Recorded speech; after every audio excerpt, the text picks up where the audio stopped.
pour le groupe Modem. Monsieur Bertha. Oui, merci, Président. Madame la Commissaire, Horizon 2020, doté de 79 milliards d'euros, arrive à son terme. Il représente une source de financement stratégique pour les projets d'excellence de nos laboratoires. Si les chercheurs pointent son poids administratif, tous les bénéficiaires en soulignent le caractère essentiel. La prochaine programmation budgétaire suscite de fortes attentes et son blocage de vives inquiétudes. Elle donne une impression de stagnation. S'y ajoutent bien sûr les crédits recherche du plan de relance européen, mais qui ne pèsent qu'une dizaine de milliards essentiellement tournés vers le numérique. De plus, le coup d'arrêt donné par la Pologne et la Hongrie dans le processus de ratification de la décision sur les ressources propres place les financements européens dans une situation délicate. Que pouvez-vous nous dire à ce sujet? Par ailleurs, la pandémie actuelle démontre, s'il en était besoin, le rôle crucial de la recherche en santé.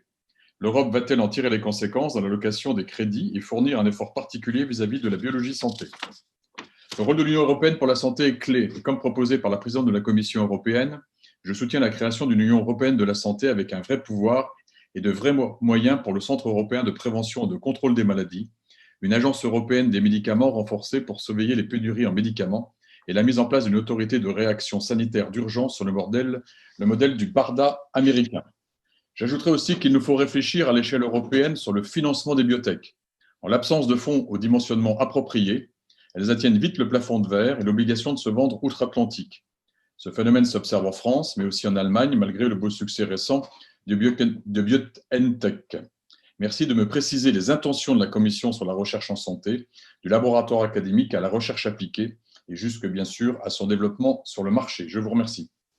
La question sur la recherche sur la santé. Évidemment, je le confirme que dans le cadre du programme Horizon Europe, le cluster sur la santé va rester fort. Y compris pendant la crise, nous avons vu comment, grâce à des investissements que nous avons faits les années précédentes, nous avons été capables de rapidement reprogrammer, réorienter des productions. Je pense notamment ici au partenariat public-privé sur la médecine innovative. Maintenant, là où pour moi il y a un véritable enjeu, c'est de travailler en coordination avec la commissaire à la santé, Kyriakides, parce que nous avons proposé le lancement maintenant de l'Union européenne de la santé. Nous voulons ici, nous allons avoir pour la première fois un programme européen pour la santé. Merci encore le Parlement européen de s'être battu parce qu'ils ont vraiment obtenu une augmentation. Et évidemment que nous devons à ce moment-là veiller à ce que chacun puisse avoir ses responsabilités et avoir des actions qui soient réellement orientées sur l'impact. Le programme sur la santé chez la commissaire Kyriakides, il est largement orienté sur la coordination avec les États membres. En revanche, je voudrais préserver aussi la valeur ajoutée de la recherche et de l'innovation. Les deux, néanmoins, doivent travailler en synergie. Donc, ce qui nous attend maintenant, c'est quelques mois d'intense travail pour éviter de doubler, pour éviter de réinventer l'eau chaude, mais tout simplement de voir où est la valeur ajoutée de chacune de ces actions. La même chose je n'utiliserai pas le European BARDA, je n'aime pas du tout cette expression. Il est grand temps que l'Europe se dote des agences qui ne soient pas des copies venues d'extérieur.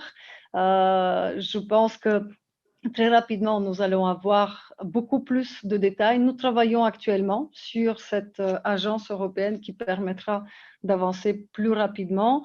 En ce qui me concerne, je veillerai ici à ce qu'il y ait une véritable synergie avec le Conseil européen de l'innovation parce que oui, pendant la crise, le Conseil européen de l'innovation a soutenu plus de 64 entreprises qui, grâce à ces technologies disruptives, nous permettent d'avancer dans la biotech.